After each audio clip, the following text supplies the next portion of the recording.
నమస్తే welcome to N9 TV Telugu news ముందుగా headlines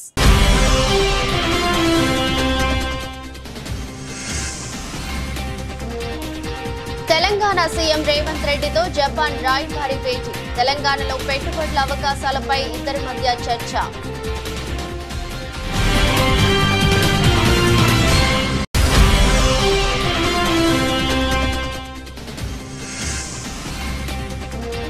సీఎంగా బాధ్యతలు స్వీకరించిన చంద్రబాబు మెగా డిఎస్సిపై తొలి సంతకం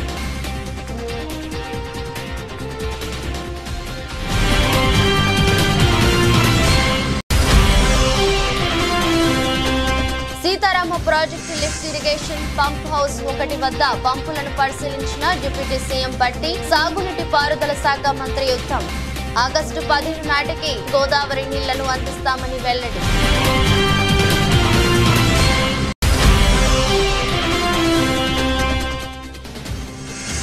ఎమ్మెల్సీలతో సమావేశంలో జగన్ కీలక వ్యాఖ్యలు శిశుపాలుడి మాదిరి చంద్రబాబు తప్పులను కూడా లెక్కిద్దామని పిలుపు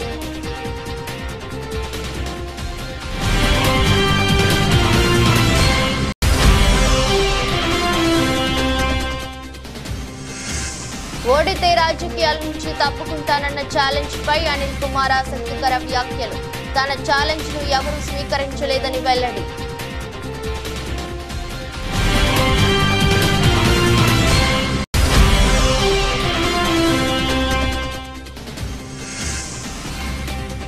T20 వరల్డ్ కప్ లో సంచలనం సూపర్ 8కి ఆఫ్ఘనిస్తాన్ పాపువా న్యూగినీపై ఆఫ్ఘనిస్తాన్ ఘన విజయం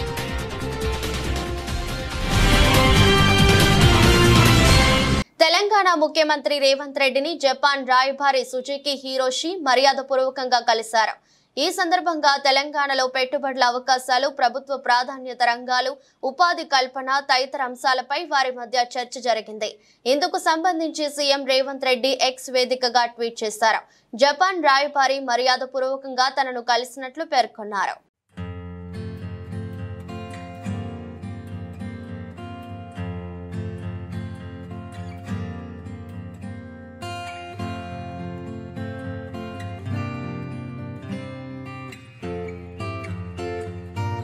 టీడీపీ అధినేత చంద్రబాబు వేద మంత్రాల నడుమ ఏపీ ముఖ్యమంత్రిగా బాధ్యతలు స్వీకరించారు వెలగపూడిలోని రాష్ట్ర సచివాలయం మొదటి బ్లాక్ లో ఉన్న ఛాంబర్లో చంద్రబాబు సీఎంగా బాధ్యతలు అందుకున్నారు అనంతరం చంద్రబాబు ఎన్నికల్లో ఇచ్చిన ముఖ్యమైన హామీలకు సంబంధించిన ఫైళ్లపై సంతకాలు చేశారు చంద్రబాబు తన తొలి సంతకం మెగా డిఎస్సి ఫైలుపై చేశారు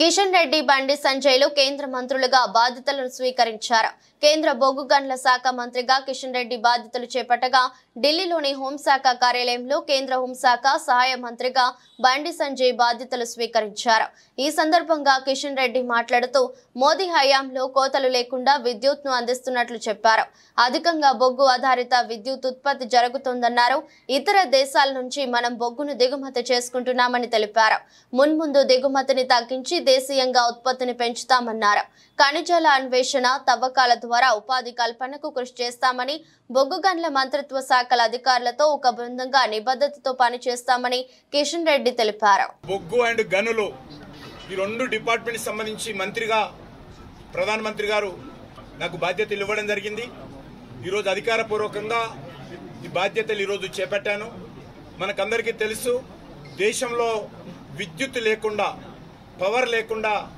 ఏ ఒక్క పని కూడా కాదు అది వ్యవసాయమే కావచ్చు పారిశ్రామిక రంగమే కావచ్చు ఐటీ కానీ లేక కమర్షియల్ కానీ డొమెస్టిక్ కానీ ప్రజల జీవితాలతో విద్యుత్ రంగం పూర్తిగా పెనవేసుకొని ఉన్నది భారతదేశంలో విద్యుత్ కొత్త లేనటువంటి ఒక నూతన భారతాన్ని నరేంద్ర మోడీ గారు ఈరోజు ఆవిష్కరించారు ఈ రాష్ట్రము ఆ రాష్ట్రం కాదు అన్ని రాష్ట్రాల్లో కూడా అవసరమైనంత విద్యుత్ అన్ని రంగాలకు అందుతా ఉంది దానికి ప్రధానమైనటువంటి కారణము బొగ్గు ద్వారానే ఈరోజు విద్యుత్ ఉత్పత్తి అత్యధిక శాతం అవుతా ఉంది రానున్న రోజుల్లో ఇంకా విద్యుత్ ఉత్పత్తి పెంచడం కోసము విద్యుత్తు ట్రాన్స్పోర్టు ఇంకా పెంచడం కోసము అనేక రకాలుగా నరేంద్ర మోడీ గారి నాయకత్వంలో యాక్షన్ ప్లాన్ చేస్తూ ఉన్నారు. రానున్న రోజుల్లో దీన్ని మరింతగా ముందుకు తీసుకెళ్తాము. ఇక్కడ పవర్ మినిస్ట్రీ కానీ, రైల్వే మినిస్ట్రీ కానీ, కోల్ మినిస్ట్రీ కానీ, మైన్స్ మినిస్ట్రీ కానీ, వీటన్నిటికీ ఎన్వైరన్మెంట్ మినిస్ట్రీ కానీ, వీటన్నిటికీ ఒక అవినాభావ సంబంధం ఉంది. వీటన్నిటిని కూడా సమన్వయం చేసుకుంటూ ముందుకెళ్తాము. విద్యుత్ కోత లేనటువంటి భారతాన్ని నిర్మించాలంటే బొగ్గు ఉత్పత్తి పెంచాల్సినటువంటి అవసరం ఉంది. ఇతర దేశాల నుంచి ఇంకా కొంత మేరకు మనం బొగ్గు దిగుమతి చేసుకుంటున్నాం. రానున్న రోజుల్లో కూడా పూర్తి స్థాయిలో మన అవసరాలకు కావలసినటువంటి బొగ్గును మనమే ఉత్పత్తి చేసుకోవడం, ఆ యొక్క మినరల్స్ బయటికి తీయడము, ఉపాధి అవకాశాలు పెంచడము, మినరల్స్ను కూడా ఇతర దేశాలకు కూడా ఎక్స్పోర్ట్ చేయడము. నేను తప్పకుండా ఇటు మైన్స్ మినిస్ట్రీ, కోల్ మినిస్ట్రీ ఒక టీం వర్క్గా మేమందరం పనిచేసి మా అధికారులు మేమందరం తప్పకుండా నరేంద్ర మోడీ గారు కానీ, దేశ ప్రజలు కానీ ఏ ఆకాంక్షలతోటైతే ఈరోజు ముందుకెళ్తా ఉన్నారో ఆ దిశలోనే మేమందరము డెడికేషన్తో పనిచేస్తామని ఈ సందర్భంగా మనవి చేస్తా ఉన్నాను. ధన్యవాదాలు. ప్రస్తుతం రాష్ట్రంలో టీడీపీ కూటమి హనీమూన్ నడుస్తుందని, వాళ్లకు కొంత సమయం ఇచ్చిన తర్వాత పోరాటం మొదలు పెడదామని మాజీ సీఎం జగన్ అన్నారు. ఆయన వైసీపీ ఎమ్మెల్సీలతో సమావేశం నిర్వహించారు. ఈ సందర్భంగా ఆయన మాట్లాడుతూ చంద్రబాబు హయాంలో పాపాలు చాలా త్వరగా పడతాయని, గతంలోనూ చంద్రబాబు పాపాలు ఎలా పండాయో అందరం చూశామని తెలిపారు. శిశు పాలుడి 100 తప్పులు మాదిరిగా చంద్రబాబు తప్పులను కూడా లెక్కిద్దామని పిలుపునిచ్చారు. ఈ తర్వాత ప్రజల్లోకి వెళ్లి ముమ్మరంగా పోరాటం సాగిద్దామని పేర్కొన్నారు. అసెంబ్లీలో వైసీపీకి ఏమంత బలం లేదని, దాంతో అక్కడ అధికార పక్షానిదే ఆధిపత్యం ఉంటుందని జగన్ పేర్కొన్నారు. అయితే మండలిలో వైసీపీకి బలం ఉన్న విషయాన్ని గుర్తించాలని సూచించారు. తమకు ఎవరు ఏమీ చేయలేరని, మహా అయితే 4 కేసులు పెడతారేమో అని జగన్ వ్యాఖ్యానించారు. గత చరిత్రలో ఎప్పుడూ జరగని విధంగా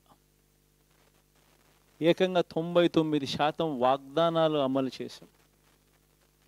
ఎప్పుడు జరగలేదు ఆంధ్ర రాష్ట్ర చరిత్రలో కానీ, దేశ చరిత్రలో కానీ ఈ మాదిరిగా మేనిఫెస్టో అన్నది ఒక పవిత్ర గ్రంథంగా భావించి, అదొక బైబిల్ గాను, అదొక ఖురాన్ గాను, అదొక భగవద్గీత గాను భావిస్తూ టిక్కు పెట్టమని చెప్పి ప్రతి ఇంటికి పంపించి, టిక్కు పెట్టమని చెప్పి ప్రతి అడుగుతూ, ఆ ప్రతి అక్క చెల్లెమ్మల ఆశీస్సులు తీసుకుంటూ, ఆ ఇంట్లో ఉన్న అవ్వాతాతల దీవెనలు తీసుకుంటూ, ఏ రోజు కూడా ఈ మాదిరిగా బటన్లు నొక్కడం,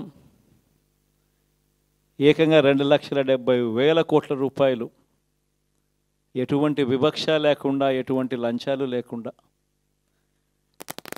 ఏ నెలలో ఏమిస్తామో అని ముందే చెప్పి క్యాలెండర్ ప్రకటించి, ఆ నెలలో అది తప్పకుండా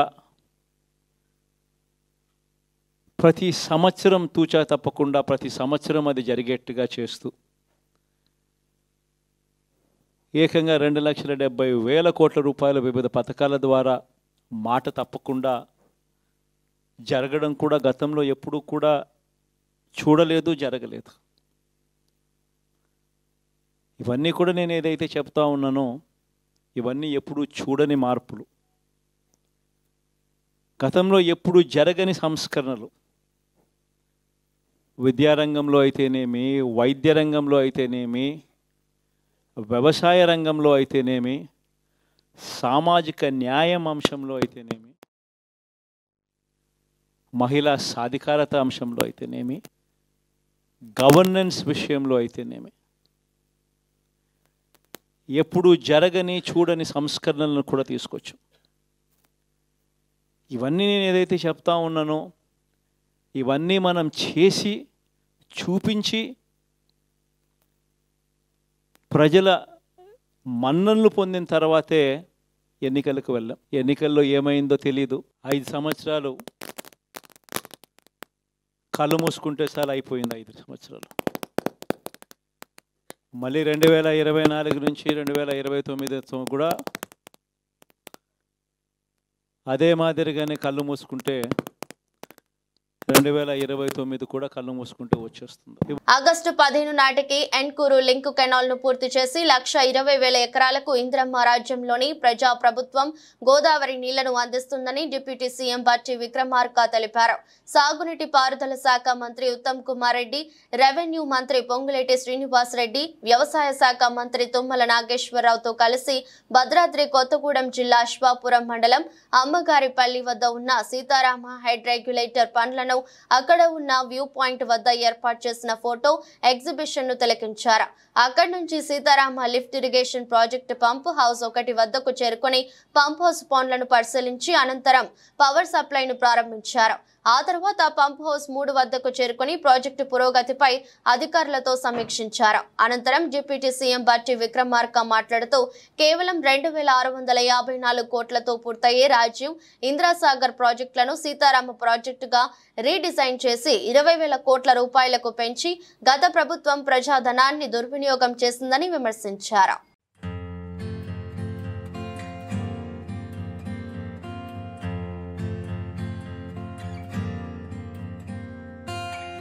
సోషల్ మీడియాలో అనిల్ కుమార్ యాదవ్ పై భారీగా ట్రోలింగ్ జరుగుతుంది. ఎప్పుడు రాజకీయాల నుంచి తప్పుకుంటున్నారంటూ నెటిజన్లు ప్రశ్నిస్తున్నారు. ఈ విషయమై ఆయనను మీడియా స్పందన కోరింది. అందుకు అనిల్ కుమార్ యాదవ్ ఆసక్తికరంగా బదులిచ్చారు. ఓడిపోతే రాజకీయాల నుంచి తప్పుకుంటానని తాను సవాల్ విసిరింది నిజమేనని, అయితే తన సవాల్ను ఎవరైనా స్వీకరించినప్పుడే మాట నిలుపుకోవాల్సిన అవసరం ఉంటుందని అన్నారు. తన సవాల్ను ఎవరూ తీసుకోనప్పుడు తాను మాటకు కట్టుబడి ఉండాల్సిన పని లేదని, ఎవరి కోసం తాను రాజకీయాల నుంచి తప్పుకోవాలని తిరిగి ప్రశ్నించారు. దానివల్ల ఏదో ఇబ్బంది పడిపోయేది. తప్పకుండా ఏ దానికైనా కూడా ఏం చేసినా కూడా సిద్ధంగా కూడా ఉంటాం. రాజకీయాల్లోకి వచ్చిన తర్వాత ఏ నిర్ణయం తీసుకున్నా ఏ దానికి ఇచ్చినా కూడా కట్టుబడి ఉంటేనే కదా రాజకీయాల్లోకి వస్తాం. నిజమే, మా వల్ల పొరపాట్లు లేకపోతే మేము అధికారంలో ఉన్నప్పుడు కొన్ని మా రకరకాల వల్ల మేము ఓటమి చెందుంచుంటాం. తప్పు ఓటమి చెందినంత మాత్రాన దాన్ని సరిదిద్దుకొని మళ్ళీ వెళ్తాం. అది జగన్మోహన్ గారి ఆశీస్సుల వల్ల, మా నెల్లూరు ప్రజల ఆశీస్సుల వల్ల. ఆయనతో వెంట ఉంటాం. ఆయనకు మంచి ఉన్నప్పుడు బాగున్నాం, ఆయన బాగా కష్టంలో ఉన్న ఆయన ప్రతిభ ఉన్నాం, బాగున్నప్పుడు మమ్మల్ని బాగా చూసుకున్నాడు. ఈరోజు ఆయన మళ్ళీ కూడా ఆయనతోనే ఉంటాం, ఆయనతోనే నడుస్తాం, కడదాకా కూడా ఆయనతో ప్రయాణం చేస్తాం. ఆయన కష్టాల్లో ఉంటాం, అన్నిట్లో ఉంటాం. మేము ప్రజల పక్షాన ఉంటాం. వాళ్ళు కానీ ఏదైతే హామీలు ఇచ్చారో లేకపోతే ఖచ్చితంగా నిలదీసే కార్యక్రమం కూడా చేస్తాం. కానీ దాంట్లో మాలో లోపాలని ఇప్పుడు ఒకసారి మీరు అందరూ ఆలోచన చేయాలి. నేను ఛాలెంజ్ విసిరాను కానీ ఛాలెంజ్ ఎవరు తీసుకోవాలి. ఎలా ఉంటారంటే నేను ఛాలెంజ్ విసిరినమాట వాస్తవమే. నేను ఛాలెంజ్ విసిరినప్పుడు అవతల ఛాలెంజ్ తీసుకొని రైట్ మేము కట్టుబడి ఉన్నాం ఈ ఛాలెంజ్కి అని చెప్పుకుంటే బాగుండేది. ఎన్నికలు అయిపోయిన తర్వాత అప్పుడు ఛాలెంజ్ చేసేవి కదా అంటే అలా కాదు కదా. నేను ఒక సవాల్ విసిరినప్పుడు ఆ సవాల్ స్వీకరించేవాడు కూడా స్వీకరించుకొని చేస్తుంటే బాగుండేది. రైట్, ఏదో సామెత ఒకటి ఉంది, హనుమాన్ జంక్షన్లో నాకు బాగా నచ్చిన డైలాగు, గెలిచినోడు చెప్తాడు ఓడినోడు వినాలని. ఈరోజు వాళ్ళు చెప్తున్నారు, మేము వింటాం, పర్వాలేదు. ఈరోజు వాళ్ళు ఏదైనా చెప్తున్నారు, రైట్, వాళ్ళు ట్రోల్ చేసుకుంటున్నారు, చేసుకునే అబ్బాయి ఇబ్బంది ఏం లేదు. ట్రోల్ చేసుకునే స్థాయిలో మేము ఉన్నామంటే మేము ఎదిగినట్టే. We're in public. Good publicity or bad publicity is a publicity. నియోజకవర్గాల మార్పులు ఓటమిలో ఎంతవరకు ఫ్యాక్టర్కి పనిచేసింది? ఏమీ ఇప్పుడు పల్నాడులో నాకు 40,000 ఓట్లు ఎమ్మెల్యేల కన్నా ఎక్కువ వచ్చినాయి కదా చెప్తున్నా. కాబట్టి అదేం పెద్ద నేను కోరుకోను. ఎందుకంటే ఇంత పెద్ద ఎలక్షన్ దీంట్లో కొన్ని దగ్గరలా చూసుకున్నప్పుడు రకరకాల అనుమానాలు ఉన్నాయి, రకరకాలు ఉన్నాయి. కాబట్టి అదేం పెద్ద ఫ్యాక్టర్ నేను అనుకోను. మంచిర్యాల జిల్లా కేంద్రంలోని బెల్లంపల్లి చౌరస్తాకు సమీపంలో ఓ ఇంటి నిర్మాణం పనులు చేస్తుండగా గోడ కూలీ 3 కూలీల మృతి, మరొకరికి తీవ్ర గాయాలయ్యాయి. ఈ సంఘటన స్థలానికి చేరుకున్న Ramagundam police commissioner M Srinivas IPS అక్కడ పరిస్థితిని పరిశీలించి సంఘటనకు సంబంధించిన దానిపై పూర్తి స్థాయిలో దర్యాప్తు చేస్తామన్నారు. ముందస్తు జాగ్రత్తలు తీసుకోకపోవడం వల్లనే ప్రమాదం జరిగిందని, ముందస్తు జాగ్రత్తలు తీసుకుని ఉంటే 3 ప్రాణాలు పోయి ఉండేవి కాదని అన్నారు. ఒకరికి తీవ్ర గాయాలు కావడంతో వ్యక్తిని ప్రభుత్వ ఆసుపత్రికి తరలించారు. మంచిర్యాలలో నందిని హాస్పిటల్ పక్కన ఇంకొక సైట్లో ఒక హైరైజ్ కన్స్ట్రక్షన్ జరుగుతూ ఉంది. ఇక్కడ జరుగుతూ ఉంటే దాన్ని బేస్మెంట్ తవ్వడంలో ఆల్రెడీ రిటైనింగ్ వాల్ కట్టి ఉన్నారు. ఆల్రెడీ పక్కన ప్లాట్ వాళ్లకు ఈ ప్లాట్ వాళ్ళకి ఒక కాంపౌండ్ వాల్ కట్టడంలో ఆల్రెడీ వర్కర్స్ పనిచేస్తున్నారు. వర్కర్స్ పనిచేస్తుంటే అక్కడ కాంపౌండ్ వాల్ అవతల పక్కన ఉన్న కాంపౌండ్ వాల్ మొత్తం మట్టితో కిందంతా మట్టి లూజ్ మట్టిగా ఉండడం వల్ల టోటల్గా సడన్గా కొలాప్స్ అయింది. ఆ కొలాప్స్ కావడంలో ఎక్కడైతే 4 పనిచేస్తున్నారో నలుగురు ఆల్మోస్ట్ మట్టిలో కూరుకుపోయారు.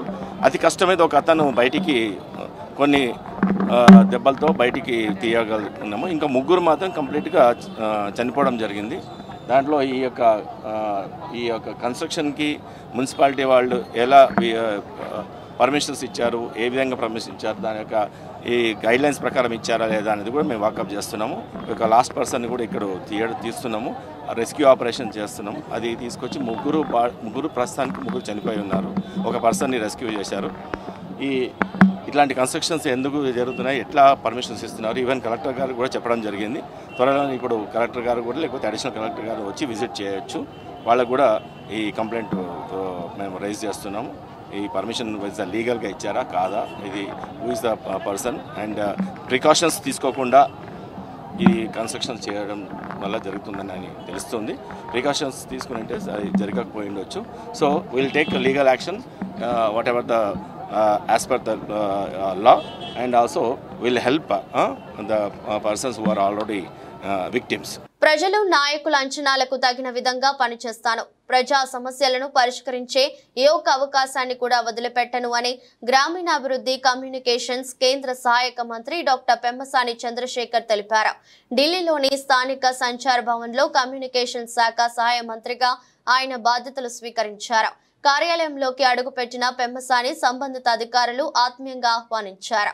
బాధ్యత స్వీకరణ అనంతరం అధికారంలో ఆయన మాట్లాడుతూ శాఖాపరమైన వివరాలు, కార్యాలయ తదితర వివరాలను అడిగి తెలుసుకున్నారు. I am really thankful to the Honorable Chief Minister of Andhra Pradesh, Shri Nara Chandrababu Naidu Garu, and also Honorable Prime Minister Shri Narendra Modi ji and all the BJP leadership for giving me this opportunity and trusting me to do well. In addition, I am also really thankful to the God for giving me 2 best dynamic people. One is Chauhan ji and the other one is Scindia ji. Especially Chauhan ji has been a well-respected and admired leader for a long time from distance for me, and Scindia ji is very dynamic and he studied in Harvard and Stanford. And somewhat contemporary to life. So having both of them, I am hoping we will get so much mentorship as well as taking me forward in serving my nation today. Jagtial rural మండలం పోరండ్ల గ్రామంలో D53/3 పెద్ద canal పూడిక మరియు మరమ్మతుల పనులను అధికారులతో పరిశీలించారు. పట్టభద్రుల MLC Jeevan Reddy, వారి వెంట గ్రామ మండల కాంగ్రెస్ నాయకులు ఉన్నారు.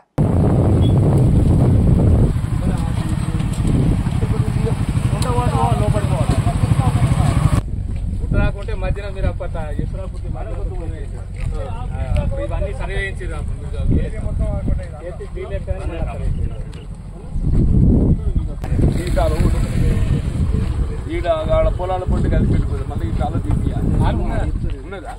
ఇట్లా క్రాస్ ఉన్నది, పొలం అడ్డపడ్డ క్రాసులు తీసుకుంటే వెళ్తాయి.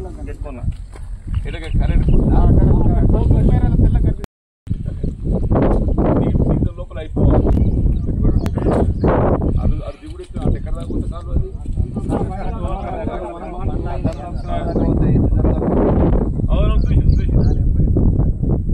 అది ఆ కాలువ సాఫే ఉంది కదా, ఆ కాలువ సాఫ్, కాలువ ప్రాబ్లం లేదు కదా. మరి అది ఎనాలజీస్లో పెట్టి ఓటు బ్యాంకు రాజకీయాలకు స్వస్తి చెప్పి ప్రజల జీవితాలలో వెలుగులు నింపేందుకే 5 సంవత్సరాల పరిపాలన సాగుతున్నదనడానికి ముఖ్యమంత్రిగా బాధ్యతలు చేపట్టిన వెంటనే ప్రజలకు, సామాన్యులకు, విద్యార్థులకు అందరికీ మేలు చేకూరే విధంగా ఆయన చేసిన 5 సంతకాలు నిదర్శనమని జ్యోతుల నెహ్రూ హర్షం వ్యక్తం చేశారు. ముందుగా మొట్టమొదటి సంతకం మెగా డిఎస్సి పై పెట్టి 16,010 మందికి ఉద్యోగ అవకాశాలు కల్పించడం లక్ష్యంగా పెట్టడం జరిగిందని, రెండవ సంతకం ప్రజలందరినీ భయభ్రాంతులకు గురి చేసిన ల్యాండ్ టైటిలింగ్ యాక్ట్ రద్దు చేసే విధంగా పెట్టడం జరిగింది. తనకు మంత్రి పదవి కన్నా తన నియోజకవర్గానికి ఇచ్చిన 4 హామీలు విద్య, వైద్యం, త్రాగునీరు, సాగునీరు, ఉద్యోగ ఉపాధి అవకాశాలు కల్పించడమే ధ్యేయంగా పనిచేస్తానని అన్నారు. ఈ కార్యక్రమంలో ఎస్వీఎస్ అప్పలరాజు, మారిశెట్టి భద్రం, కొత్త కొండబాబు, పాటంశెట్టి రవి, అన్నవరం రాము, గల్ల రామచంద్రరావు తదితరులు పాల్గొన్నారు. ప్రధానంగా ముఖ్యమంత్రి గారికి సర్వాధికారాలు ఉంటాయి, మంత్రులు ఇచ్చేటట్టు దాని మీద. ఇక్కడ ముందు మీ అందరికీ కానీ మా కార్యకర్తలకు కానీ తెలియజేయాల్సింది, నేను మంత్రి కావాలి అని చెప్పి ఆయన అడగలేదు. ఆయన ఏ సందర్భంలోనే నాకు ఇస్తానని చెప్పలేదు. నెంబర్ 1 దాని మీద, ఎందుకంటే నా ఆలోచనలు నాకు ఉన్నాయి. నేను ఒక బృహత్తరమైనటువంటి కార్యక్రమాలు 4 కార్యక్రమాలు పెట్టుకున్నాను. ఆ 4 కార్యక్రమాల్ని నేను సాధించాలి, నా ప్రాంతానికి తెచ్చుకోవాలి అనుకుంటే మంత్రి కంటే ప్రాధాన్యత 4: సాగునీరు, తాగునీరు, విద్య, సామాన్యుడికి అందుబాటులోకి తెచ్చు అన్ని రకాల విద్యలు, అలాగే వైద్యం, కార్పొరేట్ స్థాయి వైద్యాన్ని ప్రతి సామాన్యుడికి కూడా ఉచితంగా అందించేటటువంటి పరిస్థితి. అలాగే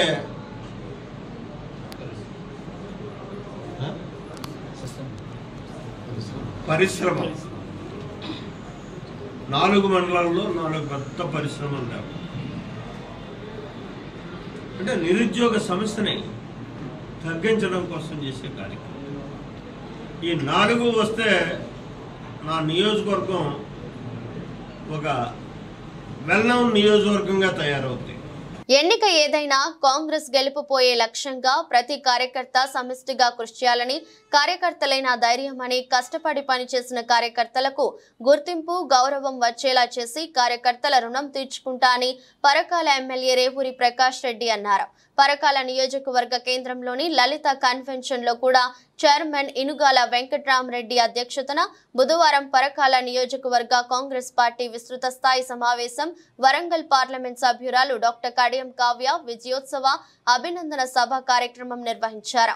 అనంతరం ఇటీవల జరిగిన పార్లమెంట్ ఎన్నికల్లో భారీ మెజారిటీతో గెలిచిన వరంగల్ పార్లమెంట్ సభ్యురాలు డాక్టర్ కడియం కావ్యని పరకాల నియోజకవర్గ నాయకులు, కార్యకర్తలు శాలువాలు కప్పి పుష్పగుచ్చాలు అందించి గజమాలలతో సత్కరించారు. అందరికీ అడిగిన వాళ్ళకి ఇవ్వలేము. వచ్చే ఒకరినైనా కూడా మనం సంతృప్తి చెందాలి. కానీ ఎమ్మెల్యే గారికి చెప్పాను, నాకు పట్టించుకుంటే లేదు, లేకుండా నాకు వీలు కాదు అన్నాడు. అని మీరు నా మీద ఖర్చు చేసుకుంటే మాత్రం నేను చేసేది ఏమీ లేదు. ఉన్న విషయం చెప్తున్నా. ఎందుకంటే అన్నిటికీ అన్నిటి నేను ఏదైనా చెప్తే నిజాయితీ చెప్తాను, బాబు నీకు వస్తుంది, లేకుండా నీకు రాదు అని విషయం నిజాయితీ చెప్తాను. కానీ అడిగినమ్మా రాలేదు అని చెప్పి నా మీద శత్రుత్వం పెంచుకొని ఏదో మాట్లాడకుండా కూర్చుంటే, నేను వాళ్ళేదో పట్టించుకుంటే కూర్చుంటే నా టైం వృధా అవుతుంది. ఆ గురించి నేను పట్టించుకోవడం కూడా పట్టించుకోను. కనుక దయచేసి కార్యకర్తలందరూ కూడా మనము కావ్యములాగా గెలిపించుకున్నట్టుగా, ఆయన గెలిపించుకున్నట్టుగా ఐకమత్యంగా పనిచేయండి. ఎందుకంటే ప్రతిపక్షం ఉన్నప్పుడు ఐకమత్యంగా ఉంటాం. అధికారాలకు వచ్చే వరకు నా గవర్నమెంట్ తొందరపడకండి. నేను చాలా స్పష్టంగా చెప్పాను, ప్రతి ఒక్కరికి మనకు అవకాశం ఉంది. కొందరికి నామినేషన్ పదవులు వస్తాయి, కొందరికి నామినేషన్ పదవులు వస్తాయి, కొందరికి అంగన్వాడీలు, ఆయాలు తీసుకునే అవకాశాలు వస్తాయి. ఇంకా అవకాశం రాని వాళ్ళకి పూర్ ఫ్యామిలీస్ ఉన్నారంటే భగవంతుడికి అందిస్తే మరి కొంత ఆర్థికపరమైన సహకారం అందించి పదకొంటారు. ఇన్ని రకాలుగా మనం ఉపయోగించుకోవచ్చు.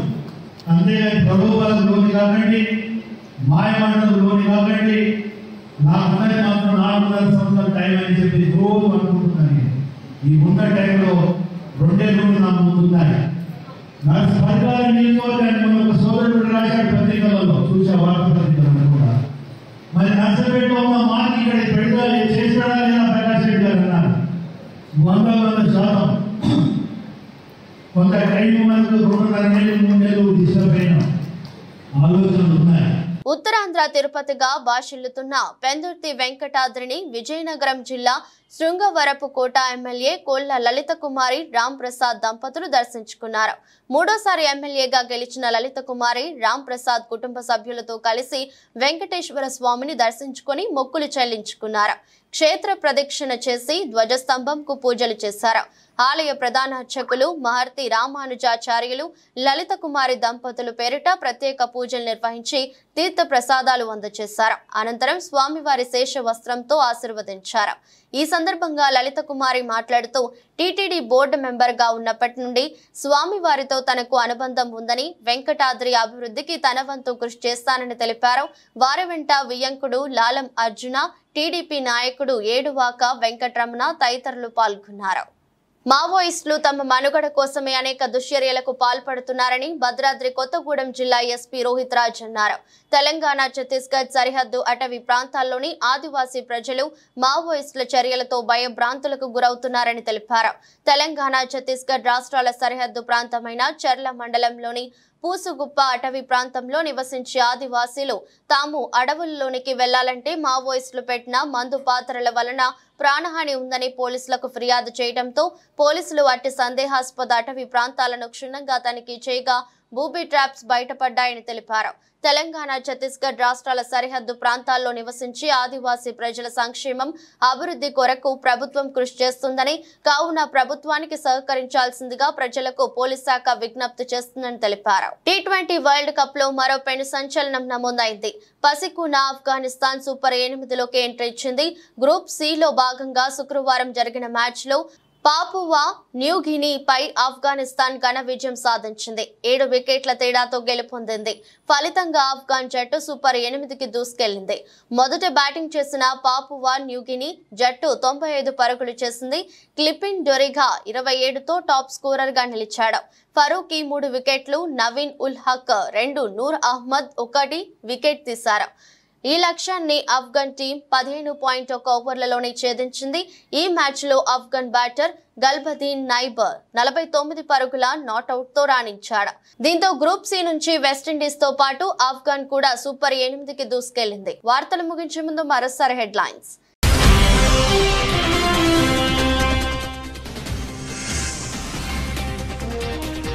తెలంగాణ సీఎం రేవంత్ రెడ్డితో జపాన్ రాయబారి భేటీ. తెలంగాణలో పెట్టుబడుల అవకాశాలపై ఇద్దరి మధ్య చర్చ.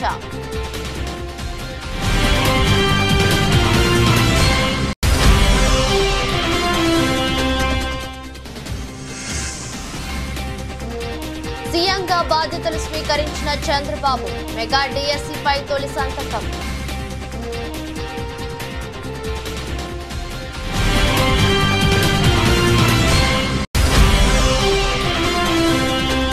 Sitarama project lift irrigation pump house 1 వద్ద పంపులను పరిశీలించిన డిప్యూటీ సీఎం బట్టి. సాగునీటి పారుదల శాఖ మంత్రి ఉత్తమ్ ఆగస్టు 15 నాటికి గోదావరి నీళ్లను అందిస్తామని వెల్లడి.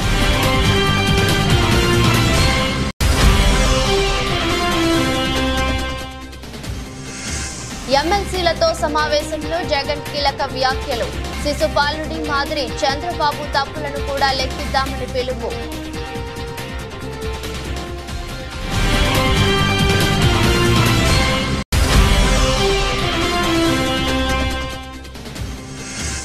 ఓడితే రాజకీయాల నుంచి తప్పుకుంటానన్న ఛాలెంజ్ పై అనిల్ కుమార్ ఆసక్తికర వ్యాఖ్యలు.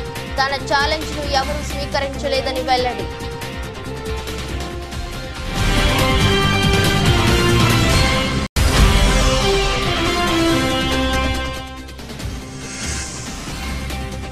T20 వరల్డ్ కప్ లో సంచలనం. సూపర్ 8కి ఆఫ్ఘనిస్తాన్. పాపువా న్యూగినీపై ఆఫ్ఘనిస్తాన్ ఘన విజయం.